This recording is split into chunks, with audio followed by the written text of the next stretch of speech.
Hey guys, Nick Espinoza, your Chief Security Fanatic here, and today we're actually going to be talking about a very serious issue that we've basically got worldwide, and it's directly affecting enterprise organizations and companies, but it's also affecting us as well. And what we are seeing is that enterprise organizations are at increased risk due to aging and unaddressed application security vulnerabilities. Now, this actually comes from Veracode, who this week released their State of Software Security study, and it's actually kind of terrifying, and I've got notes here. I think you guys are going to appreciate this. Basically, Veracode recently analyzed application data from application security tests on more than 85,000 applications and found that on average, companies fix just 56% of software security issues they discover between the initial and the final scan that was run. And here's the thing, most of the flaws that are being fixed tend to be newly discovered flaws, while older, previously discovered issues have been neglected, basically allowing them to accumulate within these applications. 83% of all of these applications in Veracode's study have at least one security flaw in the initial scan that they do, and that is actually up from 72% from the last time they released this report. That's an 11% increase. 66% of applications failed initial tests based on OWASP's top 10 and SANS top 25. So that's a huge, huge issue. Now, we are literally accruing what Veracode is calling security debt, which is defined as aging and accumulating flaws in software. Now, if I am analyzing this, I think we have a two-pronged issue here, that's going on. So the first one is, I think, poor development standards for many products.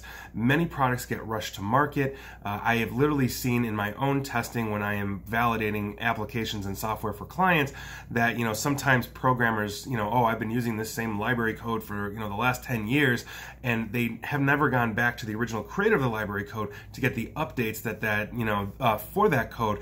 And basically they're integrating flaws right into the development without putting it through that verification process that it really needs. The other thing that we need to really talk about is hackers, both good and bad here, are basically finding more and more flaws, and quite frankly, the developers can't keep up with the amount of flaws that we are constantly finding, adding to CVE databases, etc., etc., etc. And by virtue of that, that also means smaller developers are going to have the hardest time keeping up with this because they're not going to have the money, the resources, and the deep bench that they're going to need to be addressing these as they are continuing to, let's say, create improvements or new products or whatever that is. And so if we are looking at this, if we are applying this across the industry, you can look at your own mobile phone, you can look at your business applications, and you can start to see that you have critical flaws that pretty much anybody can exploit. And if these are older, aging flaws, this means that they are known, which means let's say the code that we can use to exploit the flaw is probably out there in like the CVE database or something else where we can simply copy, paste,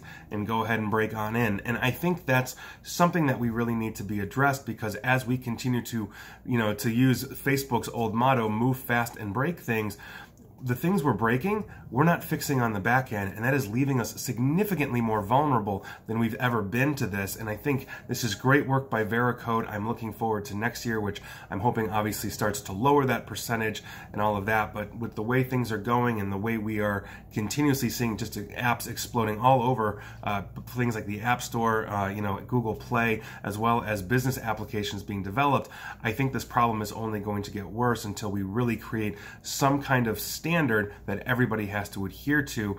And while we've got some, oftentimes a lot of developers aren't using it as we are proving this here. So take that for what it's worth, but that is the state of software security right now. And quite frankly, it's not good for anybody. So that's your news of the day. And please like, share, follow me here on Facebook and Twitter at NickAESP. And please feel free to subscribe to me here on YouTube as well.